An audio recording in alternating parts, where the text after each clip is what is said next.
कहानी की शुरुआत होती है थाईलैंड के एक गांव के इलाके में, जहाँ लोग अपनी रोजमर्रा की जिंदगी आराम से जी रहे थे। वहीं जंगल के पास कुछ जवान लड़के नदी से पकड़े हुए मेंढकों के साथ खेल रहे थे, पर तभी उन्हें एक बहुत बड़ा अजीब सा अंडा मिला जो उन्होंने पहले कभी नहीं देखा था। थोड़ा चौंक कर उन लड़कों ने उस अंडे को छूने का फैसला किया। उनसे थोड़ा दूर एक मछुआरे ने नदी के कोने पर पानी में कुछ अजीब सी चीज अपनी तरफ आती हुई देखी। उसी पल पानी के बिल्कुल नीचे से एक बहुत ही बड़ा डरावना जीव बाहर निकला और इतनी जोर से दहाड़ा कि वहां मौजूद हर इंसान की रूह कांप गई। सब लोग डर से जम गए। जो मंजर वो मछुआरा देख रहा था उससे शौक के मारे वो बिल्कुल हिल भी नहीं पाया। लेकिन अजीब बात ये थी कि मॉन्स्टर ने उसे पूरी तरह इग्नोर कर दिया और सीधा उन जवान लड़कों की तरफ बढ़ गया जो उसके बच्चे के अंडे को छू रहे थे। इसके कुछ घंटों बाद सुबह के वक्त हम देखते हैं कि एक लोकल डिटेक्टिव हमले की जगह पर पहुंचा, जहां उसे पता चला कि एक लड़का जिंदा बच गया था, लेकिन वो इतने गहरे सदमे में था कि कुछ भी बोल नहीं पा रहा। इंस्पेक्टर को 2 लाशें भी दिखाई गई जो वहां मिली थी और उसके असिस्टेंट ने बताया कि विक्टिम्स के पास एक जाल भी मिला था जिसमें एक अजीब सी चिपचिपी कीचड़ जैसी चीज लगी हुई थी। डिटेक्टिव कंफ्यूज हो गया और पूछने लगा कि ये अजीब सी चीज क्या हो सकती है, लेकिन असिस्टेंट को कुछ भी समझ नहीं आया और दोनों ने मिलकर ये जांचने का फैसला किया कि हमला करने वाला वो शख्स या फिर जीव कहाँ भाग गया।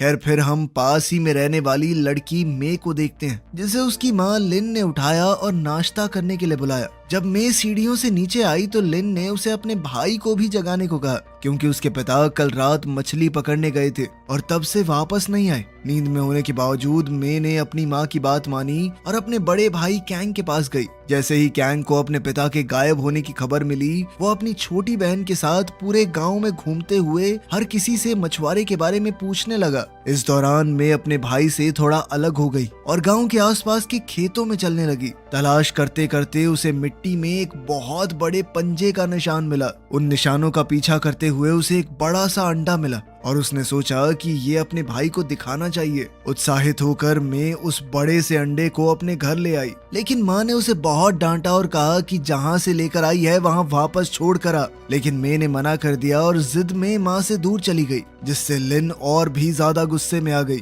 फिर लिन ने अपने बड़े बेटे कैंग के साथ बाहर जाकर मे को ढूंढने का फैसला किया, जो नदी के पास उस बड़े अंडे के लिए खास घोंसला बना रही थी। तभी अचानक वो अंडा खुद से हिलने लगा और मैंने देखा कि नदी से वही विशाल जीव उनकी तरफ बढ़ता हुआ नजर आ रहा है। इसके कुछ मिनट बाद लिन और कैंग को पानी में मे की चप्पल तैरती हुई मिली और दोनों उसे ढूंढते हुए चीखने लगे। उसी वक्त लिन ने एक अजीब से जीव को पानी की गहराइयों से उठते हुए देखा और माँ के चेतावनी देने से पहले ही उस जीव ने कैंग को दबोचने की कोशिश की। डर के मारे कैंग ने पानी में तेजी से हाथ पैर मारे ताकि जानवर के हमले से बच सके और फिर वो किनारे की तरफ भागा, जहाँ उसने लिन का हाथ पकड़ा और दोनों वहाँ से जान बचाकर भाग निकले। इस दौरान पास के एक इलाके में 2 रिसर्चर नदी में जांच पड़ताल कर रहे थे, जहाँ वो हर अजीब सी लगने वाली चीज को इकट्ठा कर रहे थे ताकि पता चल सके कि इस इलाके के वातावरण में इतनी दिक्कत क्यों आ रही है। उधर गांव में किसान अपनी जान बचाने के लिए पागलों की तरह भाग रहे थे, क्योंकि वो विशाल जीव अपने रास्ते में आने वाले हर एक इंसान पर हमला कर रहा था।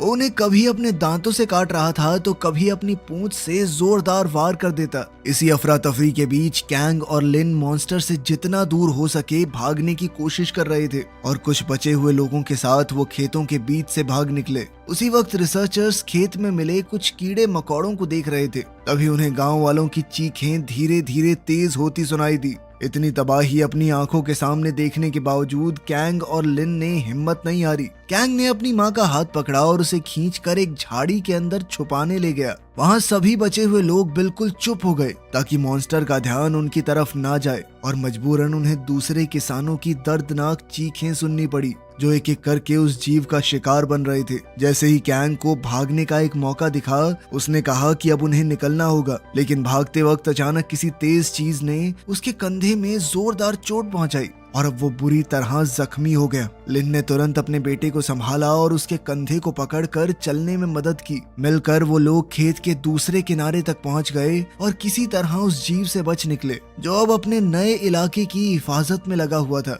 सड़क तक पहुंचते ही एक ड्राइवर ने उन्हें देखा और मदद के लिए रुक गया। कुछ ही मिनटों बाद शहर के हॉस्पिटल में डॉक्टर्स और नर्सेज ने कैंग के गंभीर जख्मों का इलाज शुरू कर दिया। जैसे ही उन्होंने लिन के मुंह से पूरी कहानी सुनी तो हॉस्पिटल स्टाफ ने तुरंत पुलिस स्टेशन को कॉल कर दिया। हॉस्पिटल से अलर्ट मिलते ही सेक्रेटरी दौड़ती हुई कमांडर के पास गई और उसे सब कुछ बताया। कमांडर तुरंत सर्वाइवर से बात करने निकल पड़ा। लिन ने रोते हुए बताया कि उसे नहीं पता था वो चीज क्या थी और वो उन डरावने मंजरों को देखकर टूट गई जो उसने अपनी आंखों के सामने देखे थे। कमांडर समझ गया कि शायद कोई असली शैतानी मॉन्स्टर पूरे इलाके के लोगों के लिए खतरा बन चुका है। इसीलिए उसने तुरंत एक्शन लेने का फैसला किया और अपनी टीम के साथ मामले की गहराई से जांच करने निकल गया।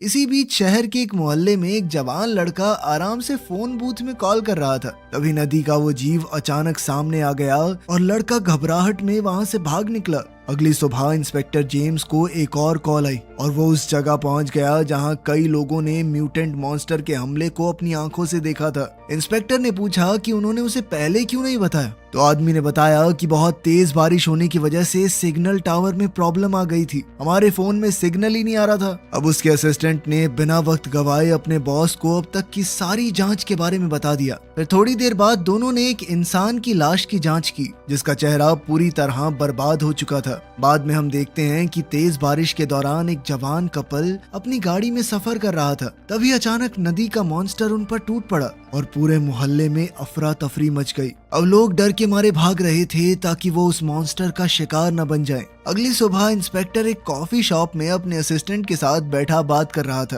कि तभी उन्हें एक और हमले का अलर्ट मिला। दोनों तुरंत वहां पहुंच गए ताकि जांच पड़ताल कर सकें, लेकिन उन्हें सिर्फ और ज्यादा लाशें और मॉन्स्टर की हुई तोड़ फोड़ के नजारे मिले। थोड़ी देर बाद जेम्स कमांडर से मिला और दोनों ने मिलकर पुलिस स्टेशन में सारे ऑफिसर्स को इकट्ठा किया ताकि उस शैतानी जीव को पकड़ने के लिए एक सॉलिड प्लान बनाया जा सके। मीटिंग खत्म होते ही इन्वेस्टिगेटर को अपनी बेटी के स्कूल से कॉल आया और उसे मजबूरन स्कूल खत्म होने से पहले ही उसे लेने जाना पड़ा क्योंकि उसका अपने क्लासमेट्स के साथ झगड़ा हो गया था। इसी बीच दोनों इन्वेस्टिगेटर्स हॉस्पिटल में डॉक्टर्स से मिले और नए विक्टिम्स की हालत के बारे में पूछा। साथ ही उन्होंने लिन से दोबारा पूछा कि बताओ आपके गांव में क्या हुआ था, लेकिन लिन अब उस बारे में बात करने की हिम्मत तक नहीं जुटा पा रही थी और वो बस अपने बेटे के पास बैठी रही जो अब बाथरूम जाने के लिए उठ खड़ा हुआ। जैसे ही कैंग बाथरूम गया उसे अजीबोगरीब चीजें दिखाई देने लगी। उसने अपने कंधे की पट्टी हटाई तो देखा कि जख्म से कुछ चिपचिपा सा निकल रहा है। कुछ ही देर में कैंग को ये तस्वीर साफ दिखाई देने लगी कि उसकी बहन मे के साथ क्या हुआ था। उसे एहसास हुआ कि उसकी छोटी बहन जिंदा थी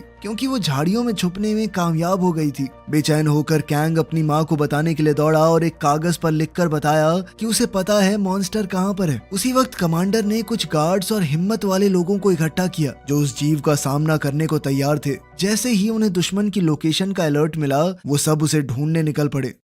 रास्ते में ही लिन और कैंग ने उन्हें रोका क्योंकि वो हॉस्पिटल से निकल आए थे। लिन ने बताया कि उसके बेटे ने मॉन्स्टर की जगह का पता लगा लिया है और ऑफिसर ने फैसला किया कि कैंग ही उन्हें रास्ता दिखाएगा। कुछ देर चलने के बाद कैंग ने देखा कि मॉन्स्टर एक पुराने सुनसान शेड में छुपा हुआ था। उसने तुरंत कमांडर को सिग्नल दिया जिसके बाद कमांडर ने अपने आदमियों से कहा कि विस्फोटक बैरल उस जीव की तरफ फेंके जाएं। जोरदार धमाकों और धुएं से घिरा हुआ वो मॉन्स्टर गुस्से में बाहर निकला और सामने आने वाले हर इंसान पर हमला करने लगा। बिना हथियार वाले सिविलियंस तुरंत छुप गए जबकि बाकी लोग मॉन्स्टर को घेर कर उसे बार बार जोर से मारने लगे। लेकिन उसी वक्त कैंग भी उन हमलों से प्रभावित होने लगा और कमजोर होकर जमीन पर गिर पड़ा। इससे लिन पूरी तरह हैरान हो गई। इसके बावजूद आदमियों ने अपने हमले नहीं रोके और मॉन्स्टर को और ज्यादा जख्मी कर दिया जो अब एक बड़े जाल में फंस चुका था। जब लिन को समझ आया कि उसका बेटा किसी न किसी तरह मॉन्स्टर से जुड़ा हुआ है तो उसने तुरंत बीच में आकर सबको रोक दिया